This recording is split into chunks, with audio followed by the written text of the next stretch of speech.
በጌታ ስም አነባለሁ። ዮሐንስ ወንጌል በአዲስ ኪዳን ገጽ 100 ላይ ከቁጥር 1 ጀምሮ። በዚያን ጊዜም ጲላጦስ ኢየሱስን ይዞ ገረፈው። ወታደሮቹም ከእሾህ አክሊል ጎንጉነው በራሱ ላይ አኖሩ፣ ቀይ ልብስም አለበሱት። እየቀረቡም የአይሁድ ንጉሥ ሆይ ሰላም ላንተ ይሁን ይሉት ነበር፣ በጥፊም ይመቱት ነበር። ኢየሱስም የእሾህ አክሊል ደፍቶ ቀይ ልብስም ለብሶ ወደ ውጪ ወጣ። እነርሱ ግን አስወግደው አስወግደው ስቀለው እያሉ ጮሁ። ዮሐንስ ወንጌል ምዕራፍ 19 ለወንጌል የተከፈለውን ዋጋ በደንብ አድርገው ተረኮታል። ወንጌል ማለት ምን ማለት ነው? ወንጌል ትርጉሙ የምስራች፣ መልካም ዜና። ወንጌል ስለ ነቢያቶች አይደለም። ወንጌል ስለ ፓስተሮች አይደለም። ወንጌል ስለ ሽማግሌዎች አይደለም። ወንጌል ስለሆነች ስለተሳካላት ቤተክርስቲያን አይደለም።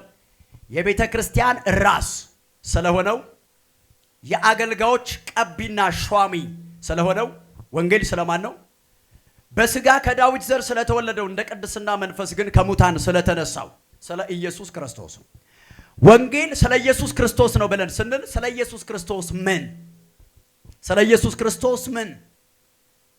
አንደኛ ወንጌል ስለ ኢየሱስ ክርስቶስ መወለድ። ሁለተኛ ወንጌል ስለ ኢየሱስ ክርስቶስ መሰቀል፣ መስቀል ላይ ስለሰራው ስራ። ሶስተኛ ወንጌል ስለ ኢየሱስ ክርስቶስ መሞትና ከሙታን ስለመነሳቱ። በአራተኛ ደረጃ ስለ ኢየሱስ ክርስቶስ ማድረግ እና በአብ ቀኝ መቀመጥ። ይሄ አራተኛው የወንጌል አካል። አምስተኛው ወንጌል ስለ ኢየሱስ ክርስቶስ ማድረግ አብስሮ አያቆምም፣ እንደገና ስለመመለሱ ያቀፈ የያዘ። አንዳንድ ሰዎች ወንጌል የኢየሱስ ክርስቶስ መወለድ ብቻ አድርገው ያስባሉ። አንዳንዶች ደግሞ ወንጌል ኢየሱስ ክርስቶስ መስቀል ላይ የሰራውን ስራ ብቻ አድርገው ያስባሉ። እዚህ ጋር አያበቃም። በእርግጥ መምጣቱና መወለዱ ወንጌል ነው። መሞቱ ወንጌል ነው። ተቀብሮ መነሳቱ ወንጌል ነው። ማድረጉ ወንጌል ነው። መመለሱ ወንጌል ነው። ስለዚህ ጎስፐል ከምን ይጀምራል? ከኢየሱስ ወደዚህ ምድር መምጣት፣ ያ ማለት ከመወለዱ እንደገና እስከ መመለሱ ድረስ ያለውን የኢየሱስን ቆይታ ያካትታል፣ ወይም የሰራቸውን ነገሮች ያካትታል። ይህንን ሐሳብ ፓኬጅ ስለሆነ መጨበጥ ያስፈልጋል። እና ወንጌል መስቀሉ ብቻ አይደለም፣ መነሳቱ የምስራች ነው። ተነሳ፣ የተነሳው አረገ፣ የምስራች ነው። መልካም ዜና ሄዶ በአብ ቀኝ ተቀመጠ፣ ስለኛ ሊማልድ፣ የምስራች ነው። በዚያው እንደሄደ አይቀርም እና ተመልሶ ይመጣል፣ የምስራች ነው። ክብር ለኢየሱስ ይሁን። እንግዲህ ይሄ ወንጌል እነዚህን አምስት ነገሮች የያዘው ወንጌል ስለ ኢየሱስ የሆነ ወንጌል ራሱን የቻለ ትልቅ ዓለም ነው። ይሄ ዓለም ቤተክርስቲያን ያለችበት ዓለም ነው። እኛ ያለንበት ዓለም ነው። ይሄ ዓለም የወንጌል ዓለም ተብሎ ይጠራል። ይሄኛ ያለንበት የወንጌል ዓለም በነፃ የተገኘ አይደለም፣ በቀልድ የተገኘ አይደለም፣ በዋሳ የተገኘ አይደለም። ይሄ እኛ ያለንበት የወንጌል ዓለም ሲመሰረት በጣም ትልቅ ዋጋ ተከፍሎለታል። ምን ማለት ነው? እየዘመርን ያለንበት ዓለም፣ እየሰበክን ያለንበት ዓለም፣ እየተነበየን ያለንበት ዓለም፣ እያመለክን ያለንበት ዓለም፣ ሽማግሌ ሆነን እያገለገልን ያለንበት ዓለም፣ ቤተክርስቲያን ያለችበት ዓለም በቀልድ በዋዛ ወይንም በቃል የተገኘ ሳይሆን ከባድ የሚባል ዋጋ ተከፍሎበት ነው የተገኘ። ያገኘነው በነፃ ቢሆንም የመጣው ግን በነፃ አይደለም። የተቀበልነው በነፃ ቢሆንም ምንም ሳናዋጣ ቢሆንም አመጣጡ ግን ከባድ ከባድ ከባድ ዋጋ ተከፍሎበታል። በነፃ ስለተቀበልነው እንዲሁ ስላገኘነው እኛ የከፈልነው ነገር ስለሌለ እጃችን ላይ ስለገባ እንደ ተራ ነገር አናየው፣ እንደ ርካሽ ነገር አናየው፣ ቀላል አድርገን አናየው። ምን እያልከን ነው? ያለህበት ዓለም ዋጋ የተከፈለበት የወንጌል ዓለም ነው። ምንድነው የተከፈለው ዋጋ? አንደኛ የኢየሱስ ክርስቶስ የመስቀል ሞት እንዲተረክና እንዲገለጥ በተጻፈው ልክ ሐዋርያው ዮሐንስ ሲተርከው ኢየሱስ ክርስቶስን ጻፍቶች፣ ፈሪሳውያን፣ ሰዱቃውያን እነ ጲላጦስ እነ ሄሮድስ ያዙት እንደ አመፀኛ፣ ያዙት እንደ ሌባ፣ ያዙት እንደ ወንበዴ፣ እንደ ነፍሰ ገዳይ። ኢየሱስ ክርስቶስን መያዝ ብቻ አይደለም፣ ይሳለቁበት ነበር፣ ይተቹት ነበር፣ ይተፉበት ነበር፣ ያሾፉበት ነበር።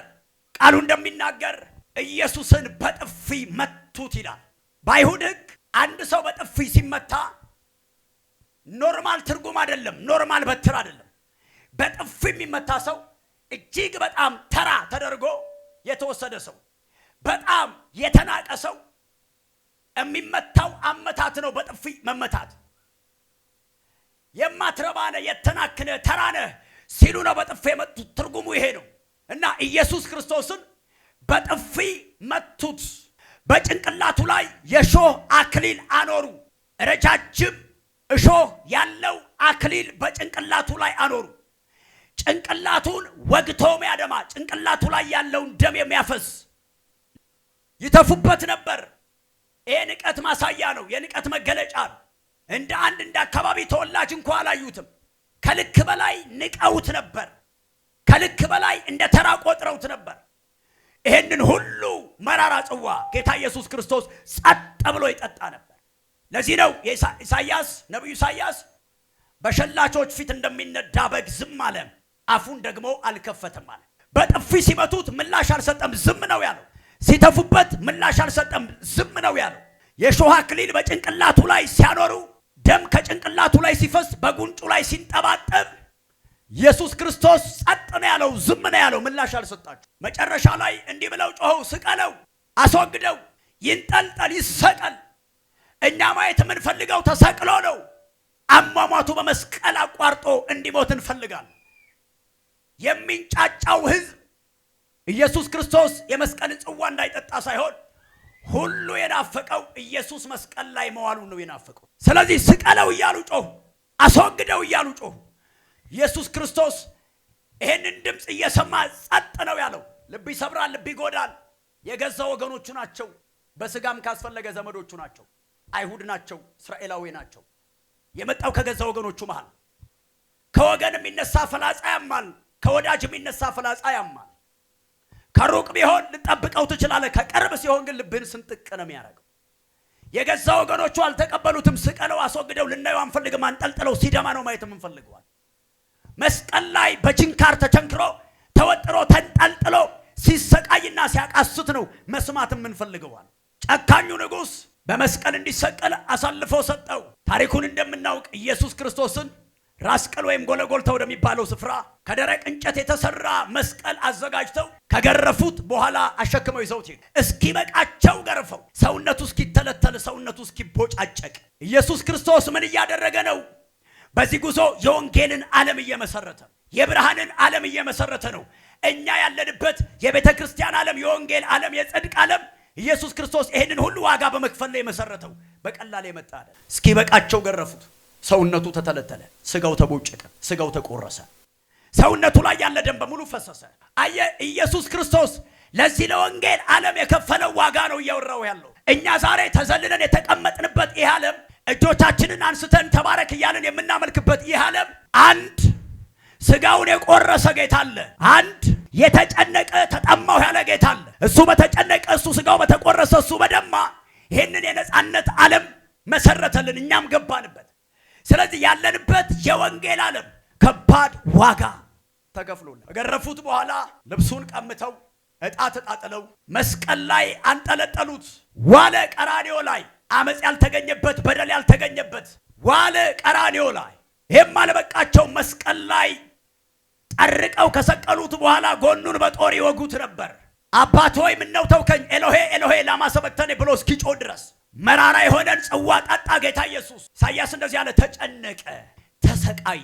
ተጨነቀ ጌታ ኢየሱስ። እነዚህ ጨካኞች አሰቃዩት። እነዚህ ጨካኞች ወገሩት፣ ገረፉት፣ መስቀል ላይ አንጠለጠሉት። እኔ የቤተ ክርስቲያን ባላደራ ሆኜ፣ መጋቢ ሆኜ፣ ነቢይ ሆኜ እያገለገልኩበት ያለ የወንጌል ዓለም ጌታ ኢየሱስ ክርስቶስ ቅድም እንደተረኩትና ከተረኩት በላይ ዋጋ ከፍሏል ጌታ ኢየሱስ። ይሄ በደንብ ሊገባኝ ያስፈልጋል። ይሄ ያለሁበት ዓለም እምስቅበት፣ እማፌዝበት፣ እምቀልድበት ዓለም አይደለም። እንዴት ስትለኝ ይሄው ጌታ ኢየሱስ እንዲህ አይነት ዋጋ ከፍሎ እዚህ መድረክ ላይ ቆማችሁ የምትዘምሩ ዘማሪዎች የገባችሁበት ዓለም ይሄ የወንጌል ዓለም ጌታ ኢየሱስ ክርስቶስ ቅድም እንደተረኩትና ከተረኩት በላይ ያንን የመሰለ ዋጋ ከፍሎበታል። ሽማግሌ ሆናችሁ እያገለገላችሁበት ያለው የወንጌል ዓለም የናዝሬቱ ኢየሱስ ክርስቶስ ተጨንቆ የደም ላብ አይደለም ደሙ ፈሶ ነፍሱን አሳልፎ ሰጥቶ ተሰቃይቶ የመሰረተው ዓለም ነው። እናንተ ሽማግሌ ሆናችሁ ያላችሁበት ዓለም ምእመን፣ ደቀ መዝሙር፣ የኢየሱስ ተከታይ አማኝ፣ በእኛ አጠራር ጴንጤ ሆነን ያለንበት ዓለም ይሄ ዓለም ይሄ የቤተ ክርስቲያን ዓለም ጌታ ኢየሱስ ክርስቶስ ዋጋ ከፍሎ ነው የመሰረተው። እርሱ ዋጋ በከፈለበት ዓለም እኛ ዘው ብለን ገባን፣ አካተተን፣ ቀላቀለን፣ አስጠጋን፣ አባል አካል አደረገን። ስለዚህ የወንጌል ዓለም ዋጋ ተከፍሎበታል። ስለዚህ ዓለም ጌታ ኢየሱስ ክርስቶስ በአመፀኞች ፊት ቆመ፣ በወንበዴዎች ፊት ቆመ፣ ተተፋበት፣ ተሳቀበት፣ ተሾፈበት። ደግሞ በዚህ አላበቃም፣ ተመታ በጥፊ በጅራፍ ተገረፈ፣ ተተለተለ። ይህንን የወንጌል ዓለም ለመመስረት ክርስቲያኖች የገባንበት ዓለም ተራ ዓለም አይደለም። የገባንበት ዓለም ቀላል ዓለም አይደለም። አይቅለልብን፣ አናናንቀው፣ አናቃለው። ብዙ ሰው የማይደራደርበት ሁኔታ አለ። ያሰመረው ቀይ መስመር አለ። የኢትዮጵያ ሚኒተሪ ጋር ብትመጣ በሀገሩ ጉዳይ፣ በባንዲራው ጉዳይ፣ በሰንደቁ ጉዳይ አይደራደርም። ለምን? ዓላማው ነው፣ የገባው ነው፣ የተሰማራበት ነው። ስለ ሀገር ብለህ ብትለው ይሄው ለምዬ ለእናት ሀገሬ እዋጋለሁ፣ ቆስላለሁ፣ ደማለሁ፣ ነፍሴን አሳልፌ እሰጣለሁ። አይደራደር። አንዳንድ ሰው በዓላማው አይቀልድም፣ አይደራደርም፣ አያስነካህም። እስከ ጥግ ድረስ ይፋለምሃል ካስፈለገ በዓላማው። ብዙ ሰው የማይቀልድበት የማይደራደርበት ጉዳይ አለ።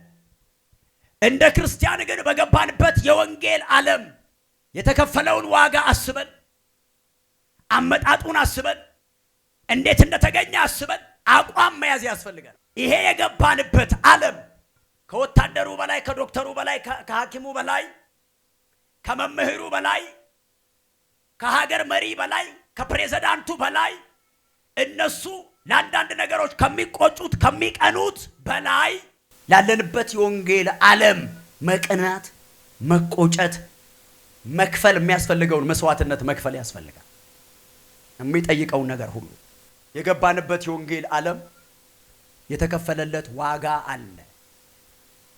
እኛ ሰዎች በነፃ የምናገኘው ነገር ይቀልብናል። እንደ ቀላል የምናገኘው ነገር ይቀልብናል። ሰው በቀላሉ የሚያገኘውን ነገር ብዙ ቦታ አይሰጠው። በፈለገው ሰዓት ለሚያገኘው ነገር ብዙ አይጨነቅም። ለማግኘት ለሚቸገርለት ጉዳይ ነው ውድ የሚሆንበት። በቀላሉ ለማግኘት የምንቸገርበትን ነገር ያንን አገዝፈንና ተልቀን እናየዋለን።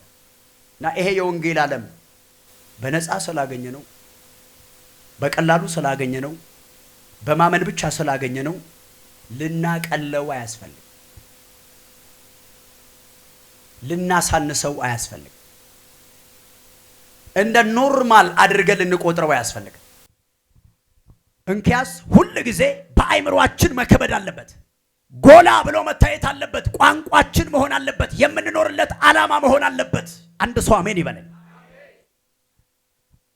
ተከፍሏል፣ ዋጋ ተከፍሏል፣ ደም ተከፍሏል፣ የሥጋ መቆረስ ተከፍሏል። ጻድቅና ኃጢአት የማያውቅ ነፍስ ተጮኋል። አንድ ጩኸት ጎለጎልታ ላይ ቀራንዮ ላይ ኤሎሄ ብሏል። ዋጋው ውድ ነው። ኃጢአት የሌለበት ኃጢአትን የማያውቅ የናዝሬቱ ኢየሱስ እና በነፃ የምናገኘውም ቢሆን አመጣጡ ግን ውድ ነው።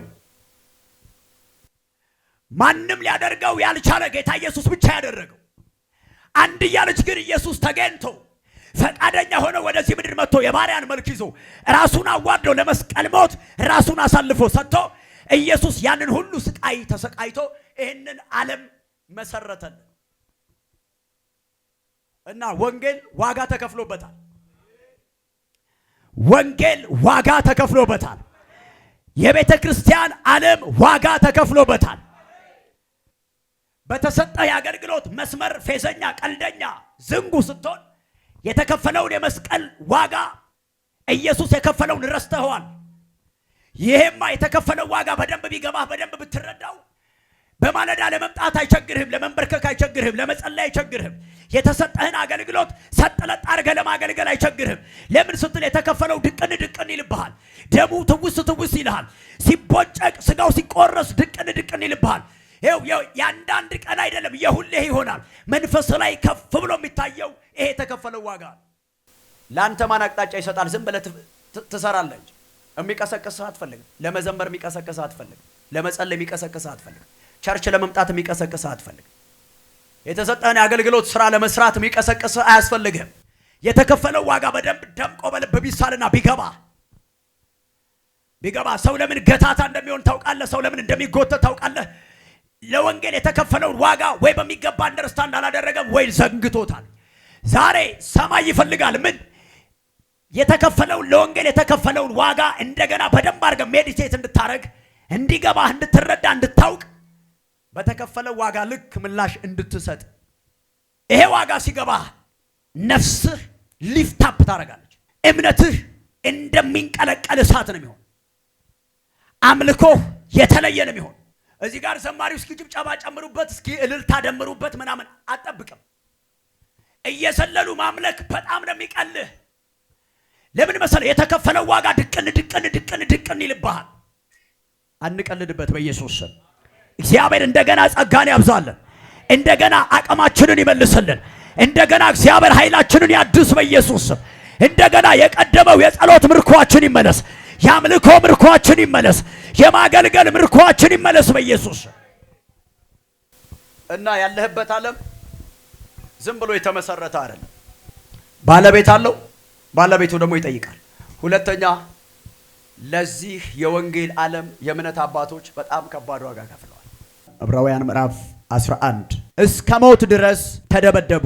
ሌሎችም መዘበቻ በመሆንና በመገረፍ ከዚህም በላይ በእስራትና በወህኒ ተፈተኑ። በድንጋይ ተወግረው ሞቱ። ተፈተኑ፣ በመጋዝ ተሰነጠቁ፣ በሰይፍ ተገድለው ሞቱ። ሁሉን እያጡ መከራን እየተቀበሉ እየተጨነቁ የበግና የፍየል ሌጦ ለብሰው ዞሩ። ዓለም አልተገባቸውምና በምድረ በዳና በተራራ በዋሻና በምድር ጉድጓድ ተቀበዘበዙ። እነዚህ ሁሉ ምስክሮች እንደ ደመና በዙሪያችን ካሉ ተብሎ የተጠቀሰላቸው እነ ሙሴ የከፈሉት ዋጋ አለ።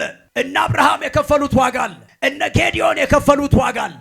እግዚአብሔር በሰጣቸው ኃላፊነት ስለነ ዳንኤል ጠቅሷል። እነ ዳንኤል የከፈሉት ዋጋ አለ። እሳት ውስጥ ስለገቡ ስለነ ሲድራቅ ሚሳቅና አብደናጎ ዕብራውያን ተርኮታል። ስለ እምነት አባቶች እና ሐሳቡን ሊያጠቃልል ሲል አንዳንዶች በመጋዝ ተሰነጠቁ። እንደኛ አይነት ሰው የነበሩ አገልጋይ የነበሩ ጴንጤ የነበሩ አማኝ የነበሩ የኢየሱስ ክርስቶስ ተከታይ የነበሩ ምን አደረጉ? አንዳንዶች በመጋዝ ተሰነጠቁ። ሰርቀው ነው ወይ? አይደለም። አመንዝረው ነው ወይ? አይደለም። አጭበርብረው ነው? አይደለም። ስለምን? ስለ ወንጌልን ለማስቀጠል ወንጌልን ለማራመድ ኢየሱስ የጨረሰውን የወንጌል ዓለም ለመጪው ትውልድ ለማስተላለፍ ዋጋ ከፈሉ። ወዳጆቼ ይሄ በመጋዝ ተሰነጠቁ የሚለውን ለዚህ ትውልድ ጥሩ ማሳያ አለ። እንጨት ቤት መጋዝ አለ። በጣም ትልቅ መጋዝ አለ። እንጨት ቤት በቃ ጀስት ላይክ ዛት ያ እንጨትን እንደሚሰነጥቁ ያጋድሙትና ለሁለት በመጋዝ ለሁለት እነሱ እንደ ድል ነው የሚያዩት። አንተ እንዴት ያማል?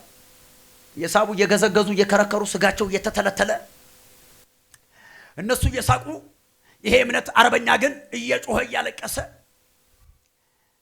እና አንዳንዶች በመጋዝ ተሰነጠቁ። የፈላ ዘይት ውስጥ ገቡ። አንዳንዶች በሰይፍ ስለት ተቀሉ። ምን ሩቅ ትሄዳለህ ዮሐንስ? የእውነትን ቃል በመናገሩ ያጨካኝ ንጉሥ ሂዱ ቁረጡ፣ አንገቱን ቁረጡና ጭንቅላቱን ይዛችሁ ነው። በውጭ ጭንቅላቱን ይዘውት መጡ። ስለ ኢየሱስ ክርስቶስ በመድረ በዳ የሚጮህ ሰው ድምጽ ነው ተብሎ የተነገረለት አንበጣና የበረሃ ማር እየበላ የበግ ደላጓ ሸርጦ ሲያገለግል የነበረ እንደኛ ሱፍና ከረባት አይደለም። እንደኛ የጣሊያን ቶክሲዶ ለብሶ አይደለም። ተመችቶት አይደለም በረሃ ላይ አንበጣ እየበላ የማይበላውን እየበላ የበረሃ ማር እየበላ የፍየል ቆዳ እረ አለባበሴ እረ ምንድነው ራሴን ጥያለሁ ብለው ሳይጨነቁ ለራሳቸው ሳይጨነቁ ለሚበሉ ሳይጨነቁ ለሚለብሱ ሳይጨነቁ ስለ ወንጌል ይሄንን መራራ ጽዋ ጠጡ። ወዳጆች አስቡት።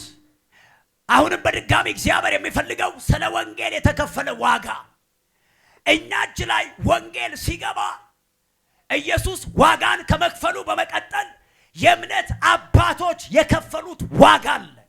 ልድገምላችሁ በጌታ በመጋዝ ተሰነጠቁ፣ በሰይፍ አንገታቸው ተቀላ፣ የፈላ ዘይት ውስጥ ገቡ፣ የፍየልና የበግ ደላጓ ሸርጠው አገለገሉ፣ ተደበደቡ፣ ተወገሩ፣ ተሰቃዩ፣ በረሃ ለበረሃ ተንከራተቱ።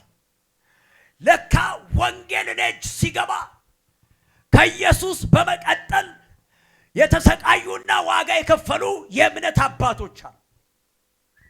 ለካ ዝም ብሎ አይደለም እኔ ጋር የደረሰው። ለካ በዋዛ አይደለም። የአንገት መቀላት አስበው። አንገት ሊቀላ ነው ሲባል በራሱ ያስጨንቃል እኮ። ሞቶ መገላገል ጥሩ ነው። ያ ሂደት ነው ከባድ። እኔ ሳስበው በልና ማነ ሰይፍህን አምጣ አይኑ እያዩ በል አንገቱን በልና ቁረጠና ይሄንን አንገቴን ጭንቅላት ይዘህ ውሰድ።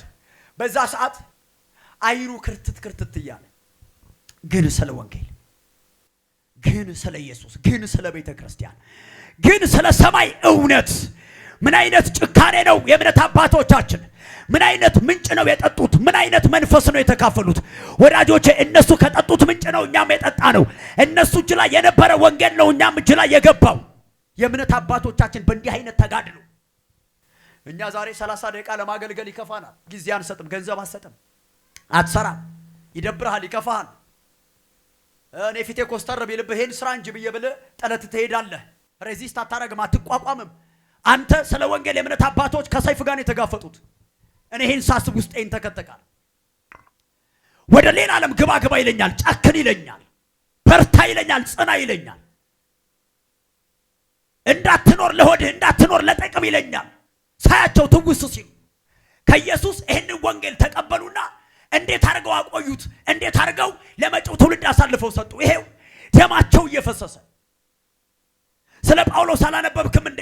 እግሩ በግንድ ተጠርቆ ከሰውነቱ ላይ ደም እየተንጠባጠበ ባልሰረቀ፣ ባልዋሸ፣ ባላጭበረበረ፣ ባልዘራበት የመከራ ነዶ ሲያሳጭዱት፣ ሲወገሩ፣ ሲገረፉ፣ ሲሰቃዩ፣ ሲራቡ ወንጌል የእምነት አባቶቻችን ብዙ ዋጋ ከፍለውለታል። ዝም ብሎ አይደለም ያስተላልፉልን። ዛሬ እኛች የገባ ወንጌል የነ ዮሐንስ አንገት ተቀጥሷል፣ የነ እስጢፋኖስ ሰውነት ደቋል። ዛሬ በኢየሱስም ስንፍና ከኛ ላይ ተጠቅልሎ ይሄድ። በኢየሱስ ጴንጤ ሆኖ መኖር ይሁንልን። በኢየሱስ አሜን፣ መኖር ይሁንልን በጌታ ስም። የእምነት አባቶቻችን ብዙ ረሃብ አሳልፈዋል። አሁን ስለ ወንጌል ለመራብ ተወስናለህ? ቁርስ በልተህ ምሳ ስታጣ ነው የሚከፋ። ጌታ ሆይ ረስተኸኛል የምትል የአንድ ወር ቤት ኪራይ ከፍለህ የሁለተኛው 3 ቀን 4 ቀን ካለፈ በጌታ ላይ ታማረራለህ። በጣም ስስነን፣ በጣም ሴንሲቲቭ ነን። እግዚአብሔርን ለመቀየም፣ እግዚአብሔርን ለማኩረፍ፣ በእግዚአብሔር ላይ አፋችንን ለመክፈት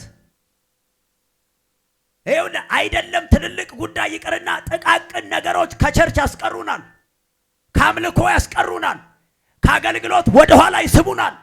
የእምነት አባቶቻችን ግን ከሞት ጋር ተጋፍጠው በዚህ ዘመን ያለን አገልጋዮች ኮምፎርት ዞን ፈላጊዎች ነን። በዚህ ዘመን ያለን ጴንጤ በእርግጥ የምንሰበከውና የሚሰጠን ትምህርት ነው። ሰው የሚጠጣው ነው ወደ ውስጡ የሚገባው ነው በውጭ የሚገለጠው። ኮምፎርት ዞን ናፋቂ። ስለ ወንጌል ለመራ ማን ይወስናል? ስለ ወንጌል ለመጠማት፣ ስለ ወንጌል ለመታረዝ ማን ይወስናል?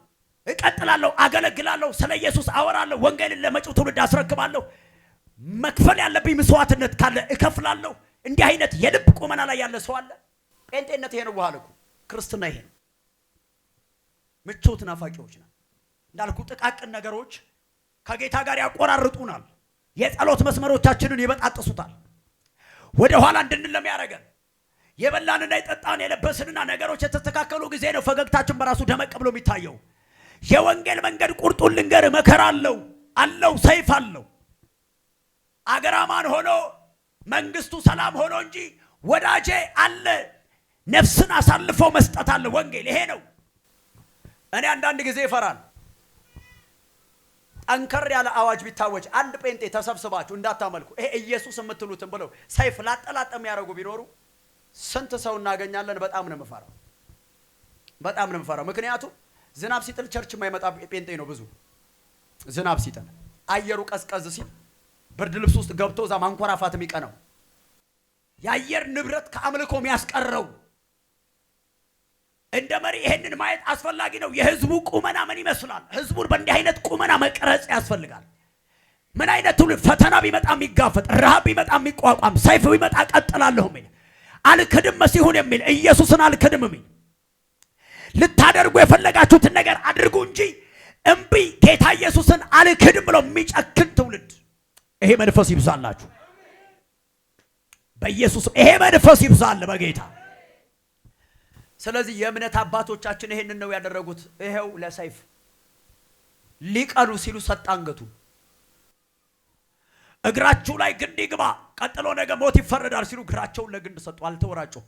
ምን ነው ጌታ ሆይ ምን አደረግኩ? ባገለገልኩ በኖርኩ ምንድነው እዚህ ነገር ውስጥ የምታስገባኝ ብለው አላሉም። ሲላስና ጳውሎስ ምን አደረጉ? ዘመሩ። ቅዱስ ነህ እያሉ ዘመሩ እግራቸው ውስጥ።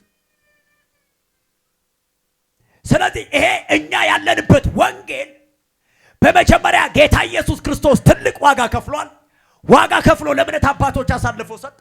የእምነት አባቶቻችን ደግሞ ወንጌልን ሲያቆዩና ለመጪው ትውልድ አሳልፈው ሲሰጡ የነገርኳችሁን ዋጋ ከፍለዋል።